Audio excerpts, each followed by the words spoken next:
Xi Jinping gave Putin a lavish welcome, but at the grand banquet, the dictator was greeted, attention, with Swan Lake, the main soundtrack, let me remind you, of political catastrophes in the history of the Soviet quasi-empire. This melody was played on TV in cases of mourning for deceased general secretaries, the Central Committee, the Communist Party of the Soviet Union, and most importantly, during the 1991 coup d'etat. That's some subtle Chinese diplomacy for you, perhaps. During the visit itself to Beijing, Putin looked as tense as possible. We analyzed all of this. He was slouching, avoided direct eye contact, and often limped. What was all that about? Hello friends, this is In the Crosshairs with Alexander Prepodobny, and we're getting started.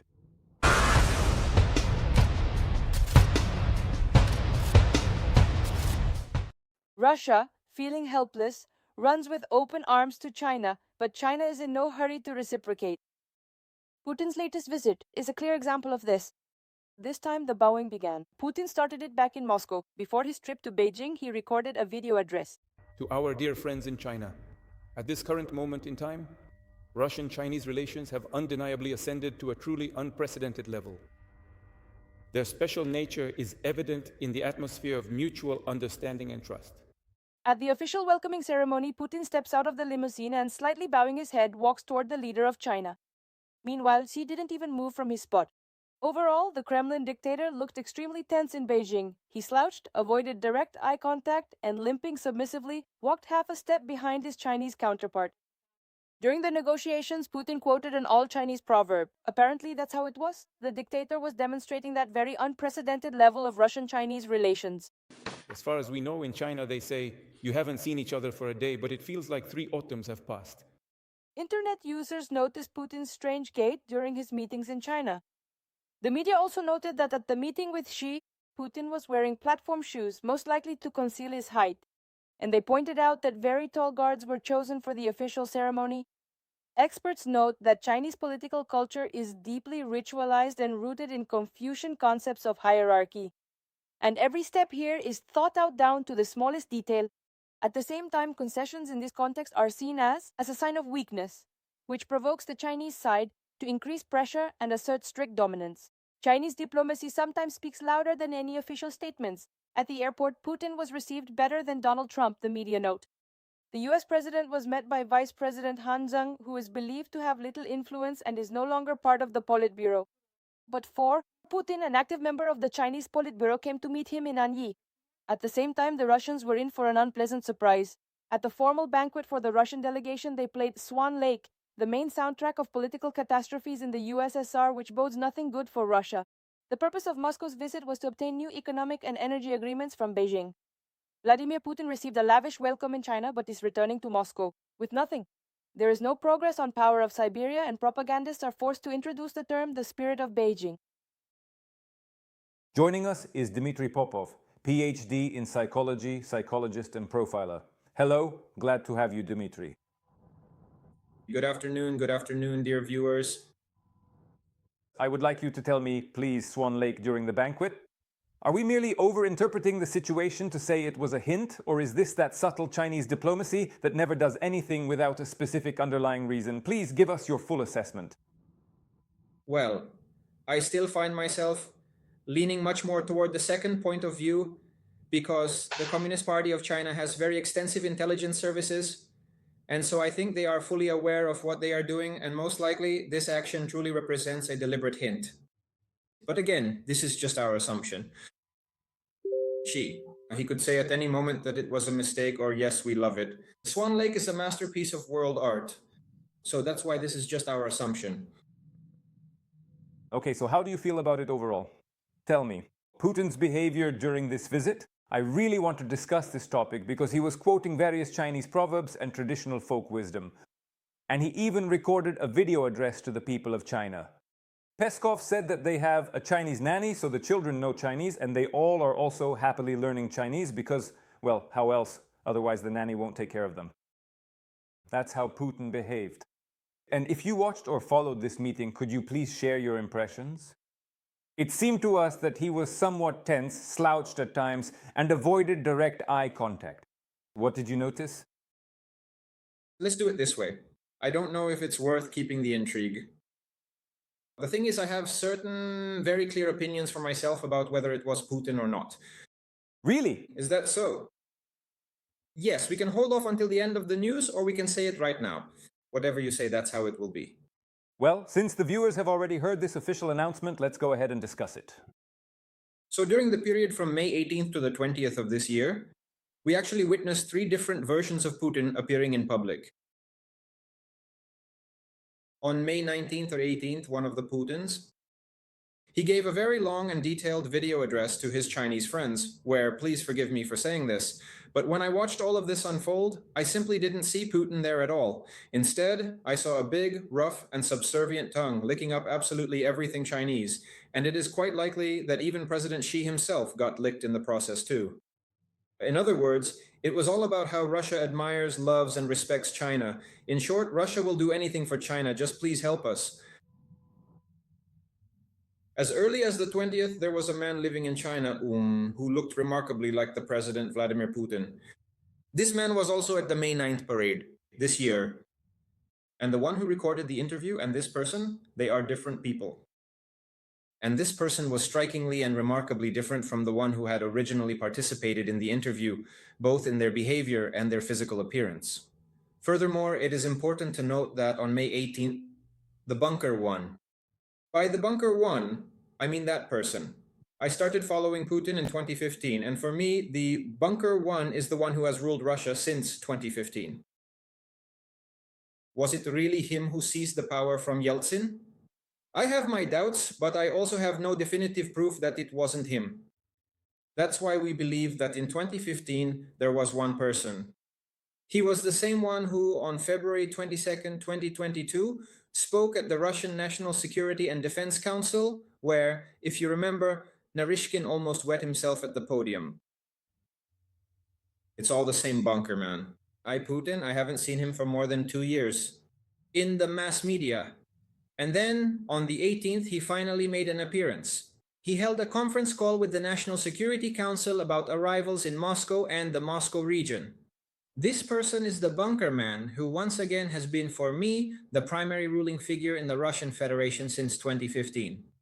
And this was a different person? That is exactly why I have a completely objective and personal impression for myself. That it was definitely a double back when I was in Beijing. Now, regarding the behavior of this double, well, let's start with the most recent thing. The very latest. Dmitry, I have to clarify something. Please explain, why is that? Why would they send a double to such an important event? If you happen to notice, when President Putin's plane landed, there were approximately, I counted them myself, about 9 bodyguards who accompanied him in China. Now, look, China is currently one of the most friendly and supportive countries to the Russian Federation. That is, if you can even say that Russia has any genuine friends left in the world at all. And there were 9 bodyguards there. So in this case, the person is extremely concerned for their own safety. And of course, at the parade in Moscow on May 9th, there's no point in having the real one appear there either. There is absolutely no reason at all to take that risk. Imagine what might happen if a drone comes, or a web is spun, or a Maluik appears, or even Budanov himself. And if they were to do something directly to this body double, that is exactly why the security threat is so extraordinary right now. So there is simply no point in sending the real person there. Or maybe the real one just doesn't want to go himself anymore. There's not much desire. But honestly, I support him here purely from a psychological point of view. Why? Because the outcome of this trip was extremely negative for Russia. In other words, Xi outplayed Putin. Moreover, I'll tell you that Xi had previously outplayed Trump as well. So right now, Xi is the kind of leader who, frankly, does whatever he wants with world presidents and leaders.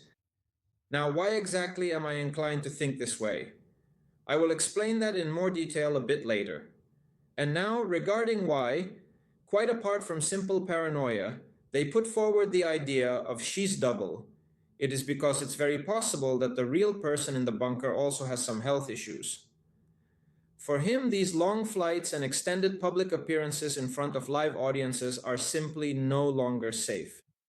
Not from the standpoint of an assassination attempt, but simply in terms of his own behavior. And if you remember, Xi Jinping actually made Trump climb up some mountain where there was some kind of temple, and sources claim that Trump, after he climbed all the way up, he got a nosebleed. I don't know, that's an unverified fact, but still. The fact that Trump climbed up is certain, and he was able to do it. Now, would he be able to do it? A bunker dweller in his 70s? That's a big question, both for me and probably for the bunker dweller himself. So basically, those are the three indicators I mentioned because it was a double. Well, and also, look, that's not even counting the detailed measurements I usually do in my regular process. When I measure these people's facial features and then systematically compare them to each other. look, our audience is made up of people who follow politics and the news, so just to make sure we understand correctly, to sum up, the Power of Siberia 2 project, the attempt to push it through, all the agreements about transferring, including natural resources and other things. The things that Putin was proud of after the meeting. Are you saying that in reality, all of this was discussed in person with Xi Jinping by a double? Yes, but what difference does it make who discusses it with him? The real question is who signs the documents. Wait, if I put myself in Xi Jinping's place, it seems kind of disrespectful. I mean, how is that even possible? General Secretary Xi Jinping, no, look, I think Xi Jinping is fully aware of every detail. Well, it would be quite foolish to suggest or claim, given such powerful intelligence services and such a strong global player as China, that they do not know about this. But apparently they receive a warning since the visit is supposed to happen, since it should take place immediately after Trump's visit. I think Xi has given his consent to this. Without his consent, this wouldn't have happened. But in reality, he doesn't care who negotiates. The point is what will be agreed upon and the terms. By the way, regarding agreements, if we assume that you were correct about Siberia 2 and all the other points you mentioned, and if we talk about what the actual results were, then at the exact moment of signing, if you have this video, the viewer will see it. Well, this video is readily available on the internet. The mouth of Putin's double looks just like this, and his eyes look like this. In other words, profound sadness.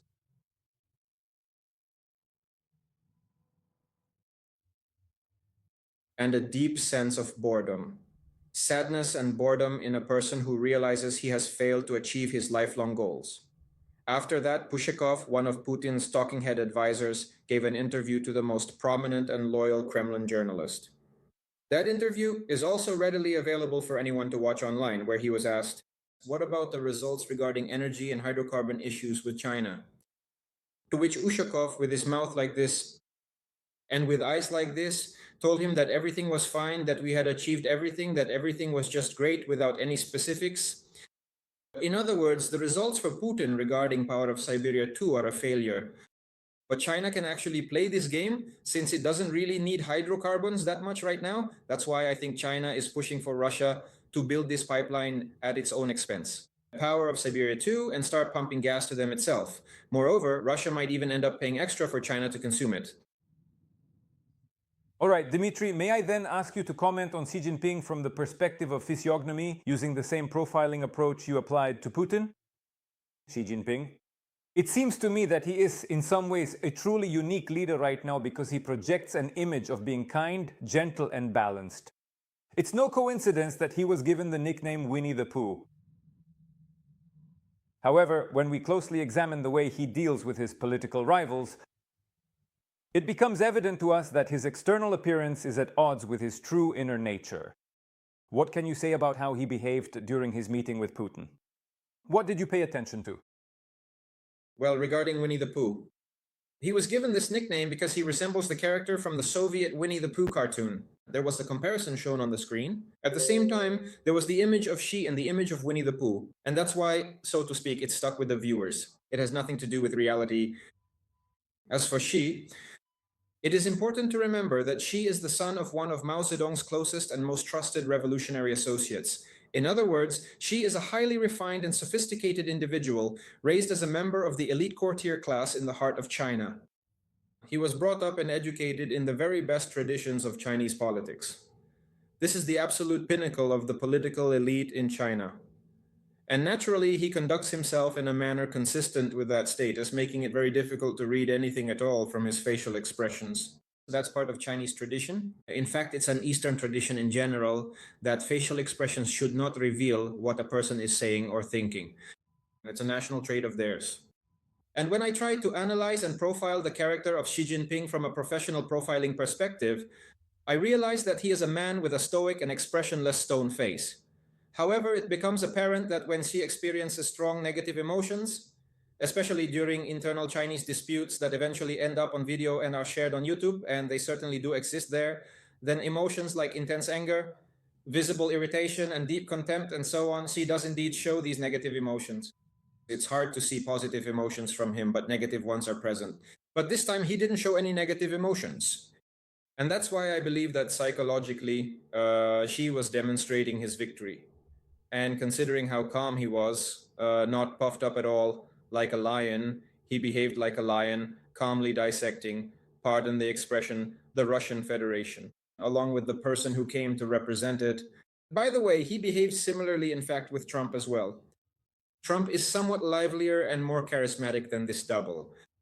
But Trump also suffered a significant defeat. And by the way, after Putin's visit, Trump made a highly unusual and striking public statement that really seems to perfectly characterize Mr. Trump's own personality.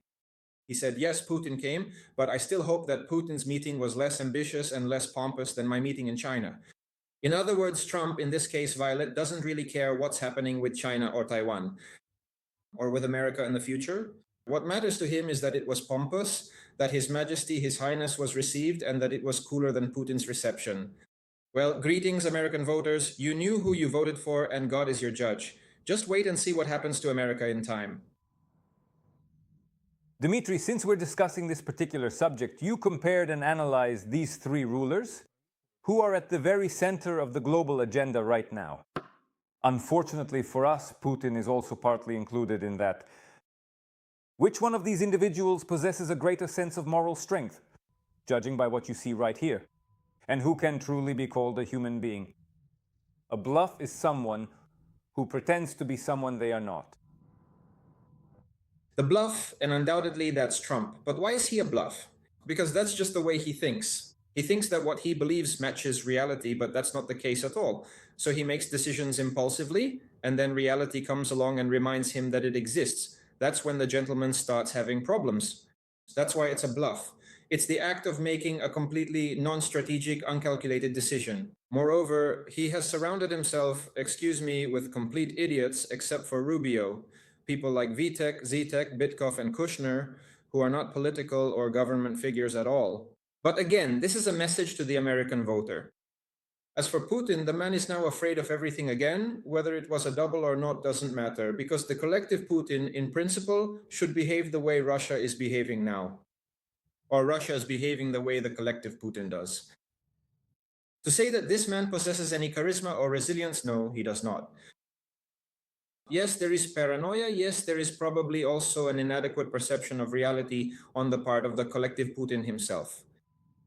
And in this regard, Xi really appears to be the most stable, the most balanced, the most strategic. That is, it's just like the proverb, you need to sit by the river and wait for the coffins of your enemies to float by, which in fact is exactly what's happening. Plus, there are also the completely insane and idiotic decisions made by both Trump and Putin, getting involved in wars that make no sense whatsoever, and secondly, have no predictable outcome. This also plays into Xi's hands. Xi isn't at war with anyone, for now. And that's why Xi currently holds all the cards, and he's making very good use of them. Do you think Xi Jinping is capable of continuing to support Putin at the level Putin needs to keep the war going?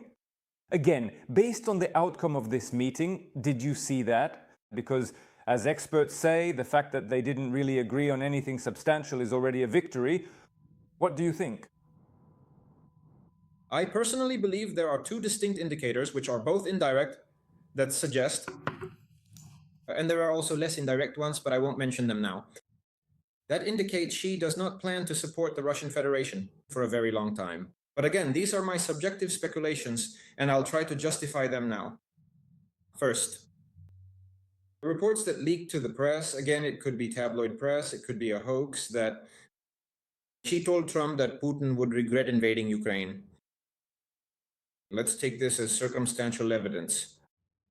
And this is clearly no longer circumstantial evidence. When China announced a visa-free regime with the Russian Federation, they specifically made it valid for only 1 year.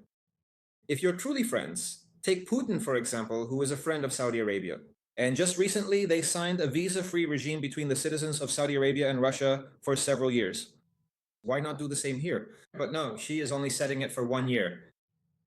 And there's one more additional factor that suggests that right now, I am quite certain of this, and not without China's direct encouragement, there are specific types of public demonstrations by Russian citizens living in areas very close to China. Locally, they're starting to say that it would be a good thing if Grandpa Xi came, built a school there, and built new roads. And in return, they are willing to learn Chinese and are ready to cooperate with China since it is the closest country. But for some reason, the local authorities can't do this. All of this suggests that Siberia, in fact, I don't know up to what borders, falls within Xi's priority zone for the future. When there will be no need to fight for it, you'll just need to walk in and take over the territory. And that's why it is highly improbable that Putin will have sustained support in the long run, though it might last for a short while perhaps. For example, yes, again, I'm referring to this visa-free regime. For a while, probably, yes. But again, look at the power of Siberia too. No, to say that now they are finally speaking out, saying, let's do even more. And I'm saying this from the Calypsis Academy. 13% of all total trade turnover between China and the Russian Federation is currently the automotive industry, which has effectively destroyed KAMAZ, Avtovaz, Moskvich, and so on. And now they are desperately shouting from every single iron and microwave saying, let's do it. Let's really make this happen. They say, but we will make sure that Chinese cars don't interfere with Russians developing in the market, but that's not happening. In other words, China quietly and silently does its own thing and aggressively takes over its market. Again, I'm not an economist, but even from the news broadcast videos shown on Russian television, I can see there are now an overwhelming number of Chinese cars, really a huge amount of them. For me, that's a very serious indicator. And the fact that China is not willing to buy energy resources for huge sums of money is also an indicator for me. So again, once more, the psychological factor based on all these conclusions. I believe that Xi will not support Russia for a long time. Russia. In reality, Xi is actually a clandestine adversary of the Russian Federation. Dmitry, in conclusion, Kremlin propaganda has started, specifically including Yuri Ushakov. They are introducing a new term, the spirit of Beijing. In other words, the spirit of anchorage seems to have drifted out the window. Previously, Lavrov used to talk about this all the time, saying these were some secret agreements known only to Trump and Putin, and that it was their little shared secret. That's it. Now the spirit of Beijing has appeared. What do you think of this term? Can it actually lead to anything at all? And to what extent do such metaphors from propaganda, let's say, influence the minds of Russians? No, of course they do influence the minds of Russians, because a Russian needs at least something so that there is the spirit of the great Russian and the spirit of someone who is great, and everyone else should bow down to me. And if I am great and next to me is great China, then I am twice as great. So yes, they'll swallow it. They sit in front of the TV, roughly speaking, drinking hawthorn tincture and snacking on herring if they have any, or dumplings made from recycled ingredients. So yes, that's how it will be. But in terms of how this will be perceived by the international community, well, it won't be perceived at all because the spirit of Beijing does not match what they are saying. If even a single significant statement had been signed, the media would have already spread it everywhere, broadcasting it to the whole world. But what we see is silence, quiet. Except for some generic phrases, we want, we will, we support, and that's it. In other words, China ignored everything. Thank you very much for joining us on the air. It was very interesting to talk with you. Dmytro Popov, psychologist and profiler, joined us on In the Crosshairs. Subscribe to Union. Next interview coming soon. Thank you again. Goodbye. All the best.